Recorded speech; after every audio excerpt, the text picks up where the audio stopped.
Dozens have been freed in the largest Russia-US prisoner exchange since the Cold War.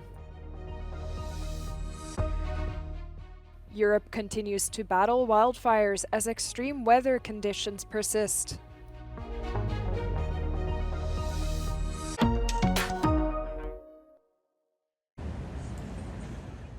Up to 26 Russian-held prisoners have been freed as part of the largest swap between Washington and the Kremlin since the Cold War. Wall Street Journal reporter Evan Gershkovich and former US Marine Paul Whelan are among the almost 24 freed by Russian forces as part of the deal, according to the Turkish government. Footage released from the Ilis news agency shows a plane believed to be used in the exchange idling on the tarmac at Ankara airport.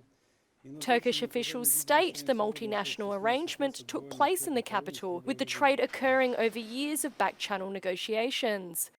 US President Joe Biden lauded the deal, saying Russian authorities had arrested and tried US citizens on, quote, show trials and sent them to prison with absolutely no legitimate reason. Although it is unclear which US-held Russian prisoners will be released, Moscow has long been interested in retrieving Vadim Krasikov. Krasikov was convicted in Germany for killing a former Chechen rebel, allegedly on the orders of Moscow's secret services. The European Parliament, elected in June, is the first ever to have less women as MEPs. But how does it affect the people who lead the different committees, and how are women represented there? According to the European Women's Lobby, even the committees are mostly made up of men. Portfolios that matter, like what we call hard portfolio, where you have money, where you have power, like foreign affairs, for instance, budget, economy, usually go to men in terms of heading the committees, just like the proportion of members in these committees also is highly male dominated. So that's unfortunately still a reality. In terms of having women chairs, vice chairs, etc.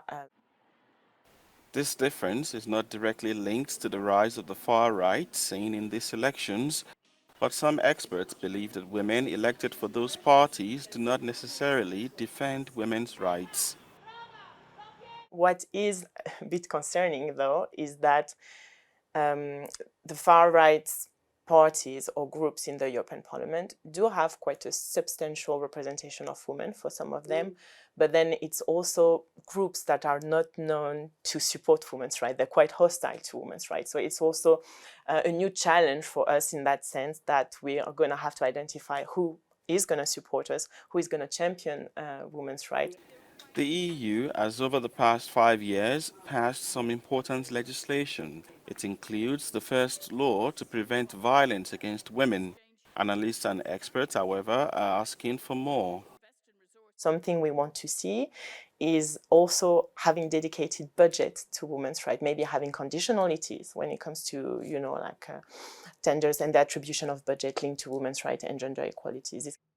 The European Women's Lobby says it is aiming for parity in the College of Commissioners, something that the President, Ursula von der Leyen, is also pushing for.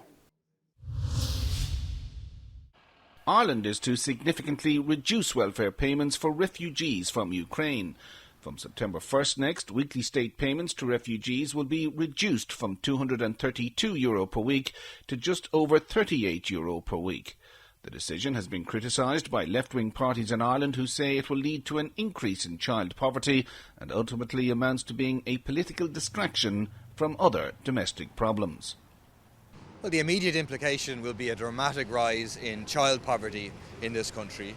We know that the vast majority of Ukrainian refugees who are here are women and their children. So it's really, quite a disgusting move, quite a cynical move by the government. Allowances for children will be paid at €29.80 per week. The payments will affect 19,000 refugees, even though close on 80,000 Ukrainians have moved to Ireland since the start of the war with Russia in February 2022.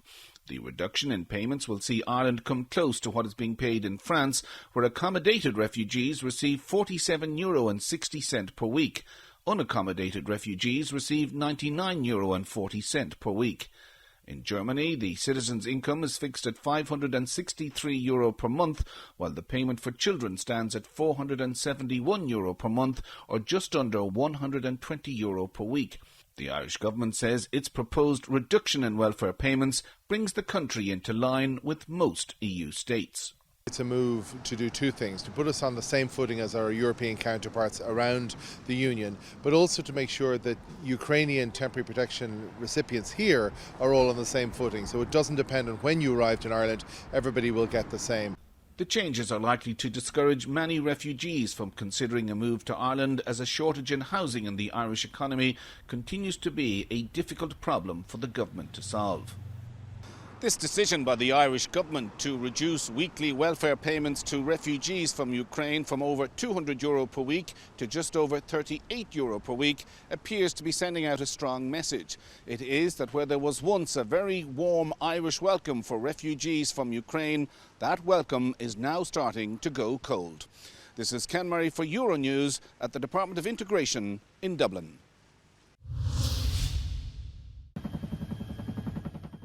The south of Europe has been battling numerous wildfires as a result of a prolonged heatwave crisis. Serbia sent helicopters to North Macedonia, who have been fighting wildfires burning out of control for over 20 days. Its neighboring country, Albania, also struggles to get the blazes under control. Strong winds accelerated the spread of the flames in the two countries, and many residents were forced to evacuate. In Croatia, fires that erupted in the Dalmatian coast also resulted in the evacuation of residents, but no casualties were reported. Hundreds of firefighters and 10 Canadair planes were deployed to tackle the fires. The Croatian Fire Brigade has since confirmed that all have been successfully contained. Extreme heat continues to scorch other parts of Europe as well. Multiple cities in Spain currently have orange warnings for high temperatures. Horrible. Bueno, aquí en Madrid es horrible. Sí, este año sí estoy sintiendo un poco más que en la piel mismo. Hace mucho calor. Por la tarde y noche de repente queda todavía el calor. Experts say it's time to act to avoid more climate-based disasters across Europe and urge leaders to address the concerning weather trends across the continent. Farmer Luca Camerata watches his flock of sheep search for water in an arid basin in Sicily. Sheep bells ring in the dirt as what was once a water source has now evaporated. Many farmers are anxious about how record high temperatures and a drought will impact farming. Qua in questo piccolo bacino l'acqua per gli animali non è mancata mai. Di solito il livello è quello là. D'inverno sempre di più, d'estate un po' meno, però c'è stata sempre acqua in questo fosso. Noi facciamo un allevamento al pascolo, quindi gli animali pascolano, bevono, si riposano. Ora questo non è più possibile, questo tipo di attività. Other farmers across the southern Italian island want action. Abbiamo lavorato un anno senza ricavare niente, né grano, né prodotti per l'allevamento bovino, né tantomeno siamo ad oggi nelle condizioni di poter dire che né il governo regionale né quello nazionale sta dando dei segnali forti. Scientists warn authorities must reevaluate water distribution. This is the new normal. We're going to have more frequent droughts. We're going to have, on average, less water. And so there are three things that any society, in particular Sicily, will have to do. The first and most important thing is ask yourself whether you're using the water, the scarce water, for the right things. And that means looking at agriculture. Water is proving precious for thirsty animals and locals.